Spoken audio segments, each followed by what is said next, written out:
航转爱州。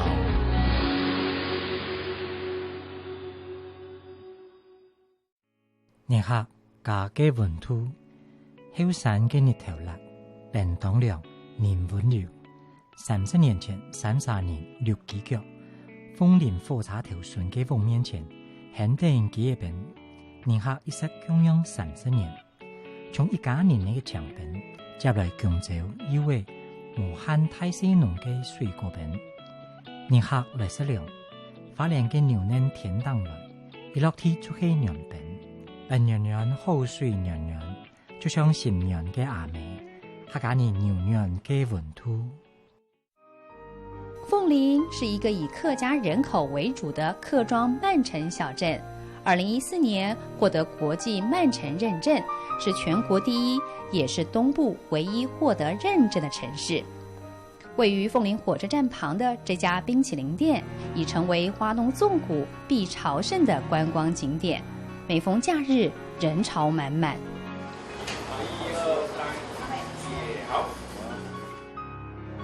黑糖剉冰一大碗，上層再鋪上滿滿的配料，這一碗是店裡的人氣王。魚頭啊，對啊，然後那個味道不錯啦，就是雖然說淡淡的，就是最初我們以為說還要加冰塊啊，我們就看這樣就好了，這又大碗又便宜。不止剉冰受到歡迎，旁邊還有琳琅滿目的冰淇淋等着你挑選。想點什麼口味呢？先吃了再說。哪一些是招牌？我們最近有竹炭花生、柚子，還有洛神、火龍果都是。竹炭花生要不要試試看？好香濃的口感哦。而且花生的味道會在嘴巴裡面一起殘存。因為我們99%都是外來客，所以我就想說做一點新的口味，讓這些客人能夠嘗一嘗，讓他們感覺到我們花蓮好山好水好滋味這樣子。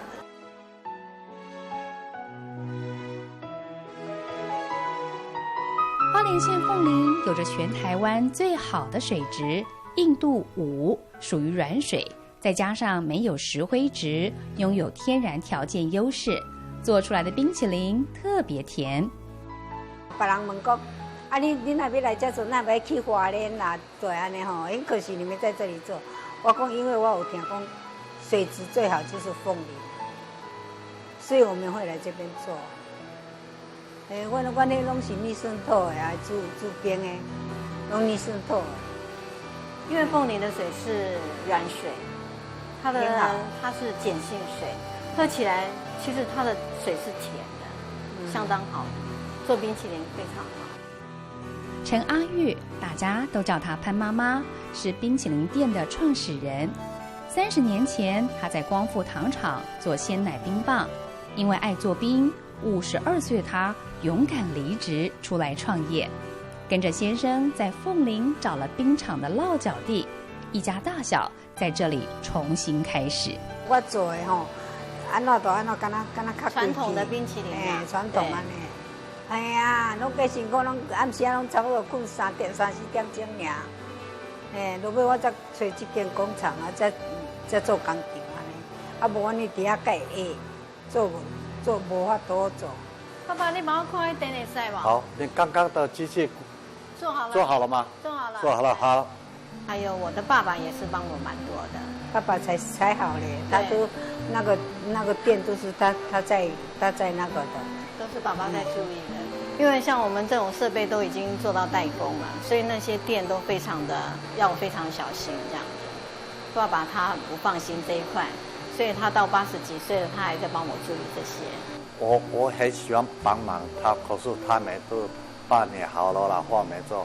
可是我們看他的事情太多，動出來了，有時候會偷偷幫他們做。啊，他們回來了，啊，爸，我來做，我已經做好了。冰廠以前主要是幫忙代工做冰棒，現在還要應付花蓮、玉里、鳳林3間店的冰量。陳阿玉和潘文平即使高齡80多歲了，依然不退休，顧前顧後，把製冰廠當作小孩在照顧。我在他身邊已經跟了5、6年，才開始自己慢慢開始做這樣子。前面做了徒弟做好几年。我很信任他，95年开始就叫伊做啊，95年，我都讲互你做啊。从台北回家接下爸妈的棒子，潘珍芳除了平常忙着做代工的冰淇淋，也想着冰淇淋是不是能够再增加新元素。洛神啦，还像那个，那个什么，竹炭花生啦，都有啦。柚子冰淇淋，它都新型的啦，跟我以前做的不一样啊。我是说，哦，好啦，你自己怎么做就怎么做，嘿。妈妈，你要吃看看吗？刚刚好，你们要不要吃？哦，好嚼，好嚼，好嚼哦。哎，这你发明的，好嚼。今天赞美我就真的很开心，真的好吃，真的啊。谈到制冰，母女俩各有各的专攻领域，一个坚守传统味道，另一个重研发新口味，都是希望亲手做的冰淇淋可以受到客人的喜爱。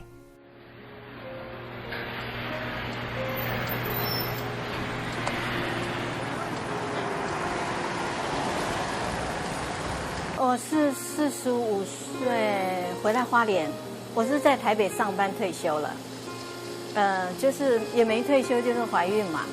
我想说坐办公室坐得很烦，就想说回来这边有妈妈刚好不想做店面，然后我就回来接这样。很累，我都觉得我还要送冰，还要做冰，还要在台九线这样送。我觉得我都在台九线上班，因为要送玉里。还要在这边工作，这样子觉得很累。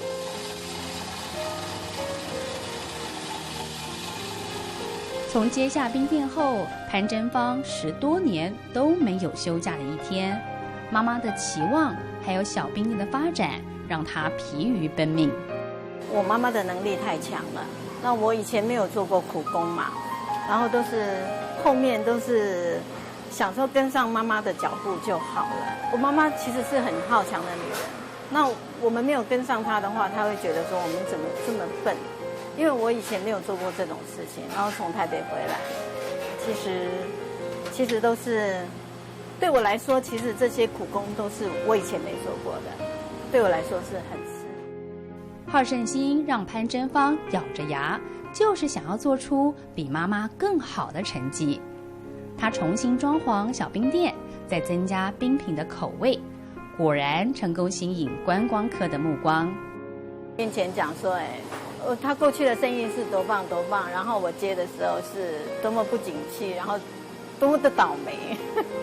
可是我觉得不是这样子，我觉得我自己把这一家店，我觉得观光客有来了，我甚至觉得自己的店面比之前妈妈在经营的时候还要多好几倍，只是妈妈的个性，她一直觉得我还是跟不上她，这样，这是让我觉得压力最大的我一直想尽办法让妈妈知道说，我努力工作，其实我嘴巴没有说我有赢你，但是就是心里面会，我自己就是没有说出来，我就是一直做一直做。就是希望妈妈能够肯定我，能肯定我7成，我就很高兴。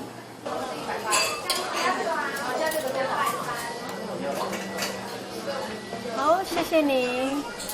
小小的冰淇淋店就在潘珍芳不断的创新、努力打拼下，从一个只有在地人才知道的小店，到现在是凤林的观光名店。辛苦打拼的背后，有一只默默协助的手。支持着他撑下去。老公知道，他最知道，其实他压力最大，比我更大，因为我没有就是找他拿，而且冬天的时候没生意也是要付员工薪水啊，这样啊，对，不够就跟老公拿这样。林公宏是潘珍芳的先生，原本是台北金融业的主管。潘珍芳返乡做兵后，夫妻俩相隔两地有7年之久。看着老婆一个人承担家业的压力，他决定辞去工作，回凤林和老婆一起打拼。我每个礼拜大概是一定要回来一趟。他一个人其实也会也做得非常的吃力，加上要带一个小孩，所以他需要今天我的回来帮忙他，让我的小孩子有爸爸，我的老婆他有一个先生可以在旁边陪着他。那这森林冰店呢，也有一个人可以帮忙。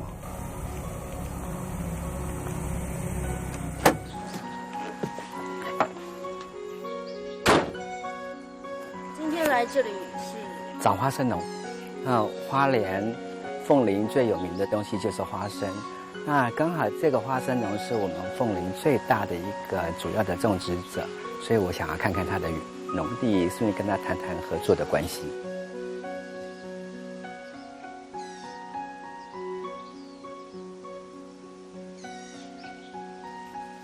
这就是你们的花生了？对，这是我们的花生，这是台南9号。台南9号是吧？你们基本上你们到时候出来就是一个无毒的花生嘛，对不对？对。对哈，哎，这已经成熟了耶，怎么这么小颗啊？9号的特色就是小颗，它小颗，可是它含油量比较高。哦，含油量，所以炒起来会很香。凤林镇位于花东纵谷中段，气候和土质非常适合种植花生，也是台湾东部唯一产花生的地区。曾红军拥有全凤林产量最大的花生田，这让林公宏决定寻求合作。那你们现在有在卖什么样的成品？今天我可以让他来做我的冰淇淋的成品。有，我们那边在那个还有先生那边，在结尾那边，那家就是你的哦。对，好的，那边都是我妹在负责，你可以去跟他联络。这样子啊？哦，好啊，好啊，我觉得今天是有机会去那边看看的。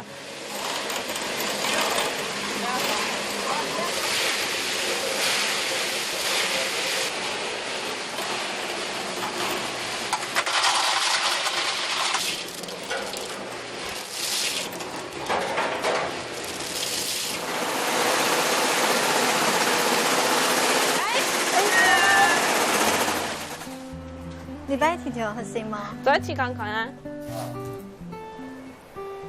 你系跳下长八改，所以个立芒落抢。凤林有3宝，花生就是其中一宝。炒好的花生香气扑鼻，跟冰淇淋搭配很对味。这是没有盐酥的，是不是？对，这是没有盐，是原味的。那原味的话，我先5斤好不好？好啊。OK。因为你们东西好好吃哦，我觉得今天自己好香哦。就是新鲜的花生呐，就会很香。因为我们花生其实都是自己种的，像现在也都是在采花生，所以这后面的工作才会是我们女孩子在做，不然正常都是爸爸跟哥哥在做。凤林花生全台知名，花生农自有一套产销模式，可以客制化各种的花生产品。因为凤林的9号花生，它的油脂非常够。我为什么会选择它？就是因为它跟我们现在的鲜奶的基底非常的搭，吃起来会非常口感非常好。再加一些糖，因为甜度不够的话，会吃不出那个花生跟鲜奶的味道出来。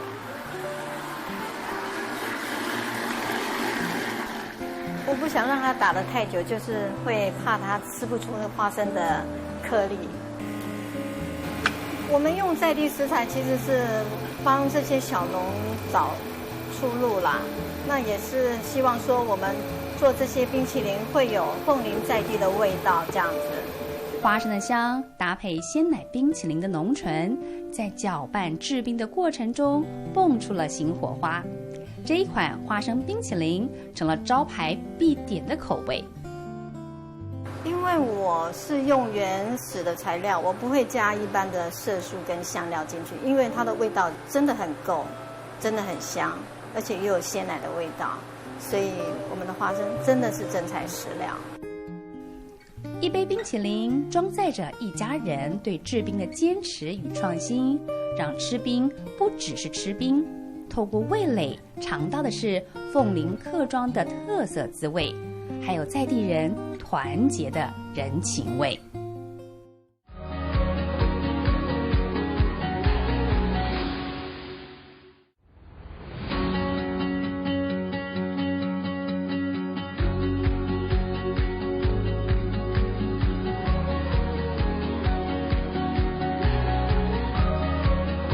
行转挨撞。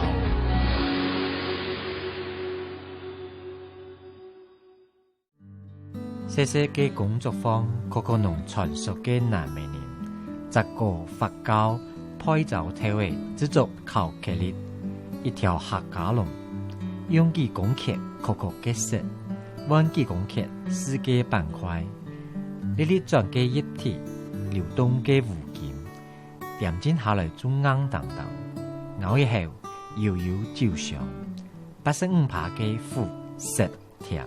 加15%嘅硬醬，是對世界金牌嘅巧克力，本嚟父母撒嘅度付出海。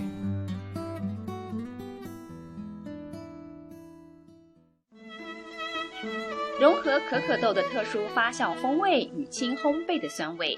2018年，台湾精品巧克力以85%黑巧克力拿下有巧克力界奥斯卡金像奖之称的世界巧克力大赛4面金牌奖项的殊荣。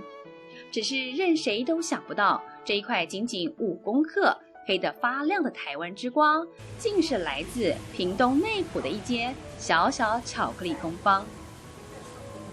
得到这4面金牌，就是Grow Country， 就是成长国家，就表示我们的可可是在我们在地种植的。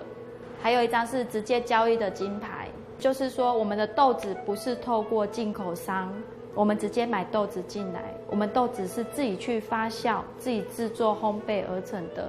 然后第3面金牌的话是 Chocolate Maker， 就是从豆子 bean to bar 这个部分是我们做的。还有一张是整个世界杯的总金牌，就是在我们家。2019年，这间巧克力工坊再度以95%高趴数的黑巧克力以及黑巧克力品尝者等再度蝉联世界金牌，共夺下12面奖项。这些金牌巧克力都出自于巧克力师曾志源的巧手。而之所以能够打败比利时、意大利知名的巧克力制造大国，一切都是靠着屏东县内埔乡农民提供品质优良的可可果实。像这一颗的高度，我觉得这样子就还可以。其实这个没啥需要啊，这个嘛没需要。其实你减少它这里侧枝的负担，尽量把果集中在主枝干，会比较好。可可豆是巧克力最重要的原料，为了从源头就确保果实的品质，一大早，巧克力制作师曾志源就来到了果园，与契作农民讨论今年最后一批的可可果采收情况。基本上按内取话有无？它大概你就可以留个比较好的，大概50颗或者是40颗，较好的。像这个。我们把它输掉。每年5月和11月是可可果产量最大的季节。南台湾的屏东是国内种植可可树的最大产地。故事要回溯到1970年代，台湾推动农业外交，农耕队把可可种子带回台湾，在万峦一带种植。只可惜早年政府没有采计划性耕种，也缺乏加工技术和机器，可可果树很快就被槟榔树所取代。直到2005年，屏东农民又开始恢复栽种可可树。10年前我们才开始，因为我们有一个产销班，他们正在封这个东西，叫做林下经济啦，就是在槟榔树下，我们找一个可以替代槟榔产业的一个作物，结合了我们的第一个咖啡班呢，那些咖啡班的班员，整个就改成种这个可可树。内埔的可可果园全盛时期有300多公顷，不过这几年种植面积减少了，大概剩下200多公顷左右。像这修太短就要上个白胶让它形成一个保护层，它比较不会有病菌啊。朱宏斌是嘉义人，因为阿公务农，从小就对当农民有向往。他来到内埔，买下了3公顷土地，种植果壳厚实、不需要施用太多农药、化学肥料的可可树，用自然农法栽种。对我来讲是一个接近自然的方式啦。事实上，后来我这几年经验下来的话，我也觉得种可可是一个不用去跟我当初的初衷的理念是相符的啦。农业来讲的话，就是易懂难精做好就种落去，有栽种了水爱就大长可是相对的，像今天我们要给志远他去做那个可可的时候，那你品质就得还够掉不是产量多就一定好。适时的梳理果实密度，让可可树主枝干上的果实营养吸收好，制作出来的巧克力风味最佳。这些诀窍是来自于曾志远3年来从事可可园田间管理的经验。他与农民合作，以无毒的方式照顾树苗。农民的心态就是这样子，我们可可树很好种，所以就是天生天养。那在这个前提之下，我们需要好的品质的时候，相对我们就要关心回归农田这一端。其实像朱大哥理念，他就是跟我们就是很符合。我一直在跟农民端在提倡，我们要做到无毒，每一棵果树把它们的价值提升。可可树喜爱高湿、高温和半遮阴的环境，主要生长在热带雨林区国家。屏东内埔乡年均温大约28度，拥有可可果实生长的好条件。相较于种植在热带雨林国家，制作工厂却是得在欧美的巧克力品牌。台湾精品巧克力在地化的优势，就是得奖的主要关键。第一个动作会把它敲开对，然后敲开再一起挖，像这个龅牙就会把一些营养成分给流失。这个芽从果实的外观看不出来吗？看得出来一些，但不能完完全全就看得出来。那我们敲果的话，它这就是有厚厚的一层它的果壳那其实我们真正要做巧克力，就是这里面的可可豆的豆仁。曾志源是屏东内埔在地人，原本从事手工皂事业，对家乡特产可可果产生兴趣。4年前，他和太太郭怡婷一起参加县政府举办的可可培训班。一开始其实是想要学习萃取可可油制作手工皂。我们去的时候是为了要找好的油脂，所以我们需要原物料。从了解可可发酵开始，我们2个对话就多了。对，我们2个就是可能每一次的发酵风味品质大概是会走向什么味道，开始去探讨。那会发现说，有10几种、20几种、30几种味道诞生出来。当每一次的做法有变化，或是当时的气候有变化，或是当时的阳光在照射的时候有变化，完全都会影响到它的风味的来源。可可发酵风味引发曾志源的好奇心，他想不同发酵风味的可可豆做出来的巧克力应该也会很不一样吧。2018年，一场在台湾举办的巧克力大赛，让他开始埋首研究巧克力制作。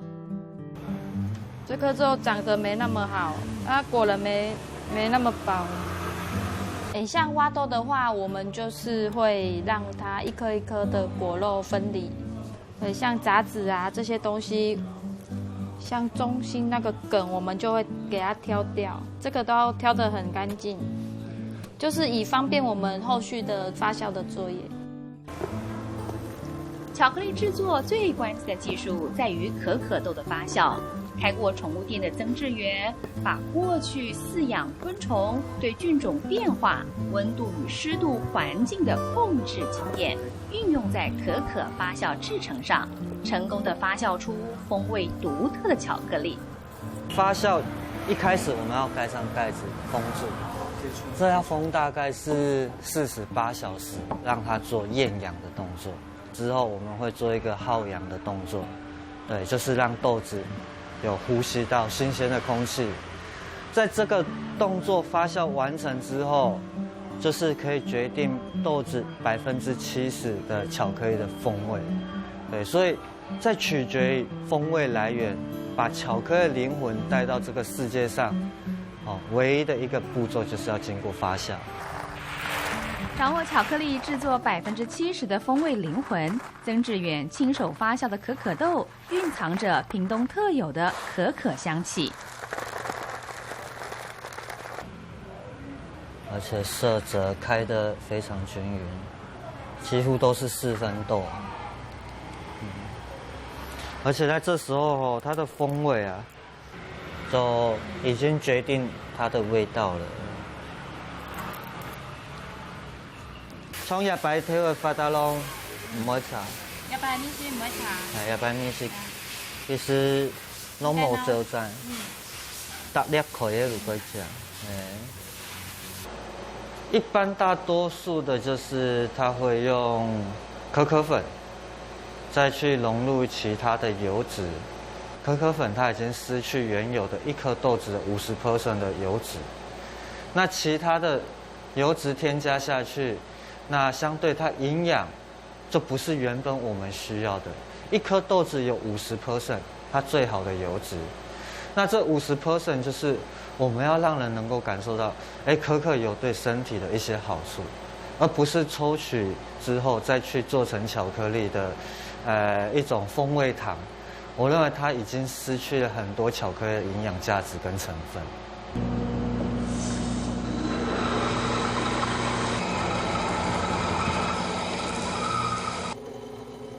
不是用棕榈油、代可可脂等其他人工添加物制作还原巧克力，曾志源坚持用整颗可可豆直接磨成巧克力酱，保留可可油脂，再利用筋膜机打出精细度、风味绝佳的巧克力。真的要等3天3夜啊！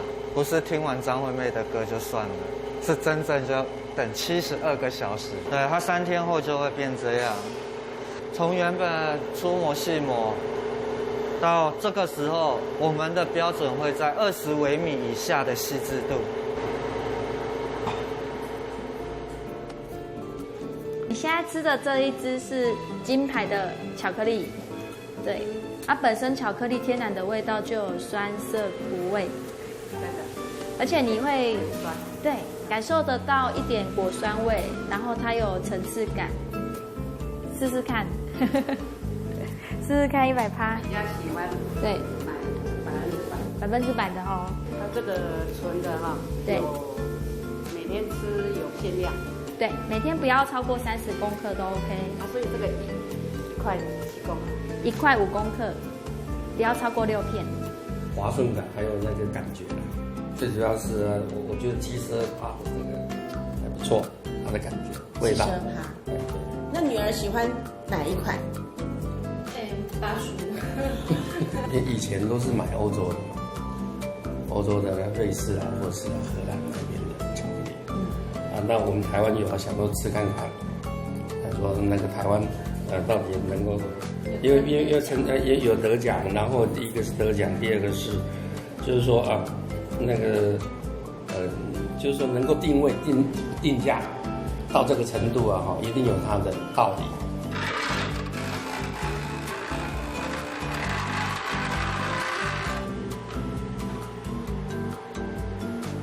而完成的每一片巧克力在交到客人手上前，必须先经过一定的成熟期浸放，是曾志源的坚持，因为他想要将比赛时给评审品尝的口感一样提供给消费者品尝。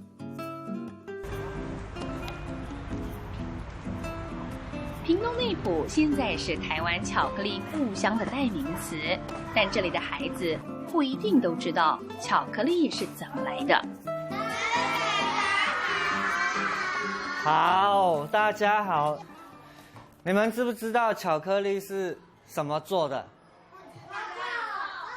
不知道。可可豆。你们有没有看过可可的果实长得怎样？我们今天上课就是要认识它，是吗？可可果实的酸、涩、苦、颠覆孩子们对它总是甜美的想象。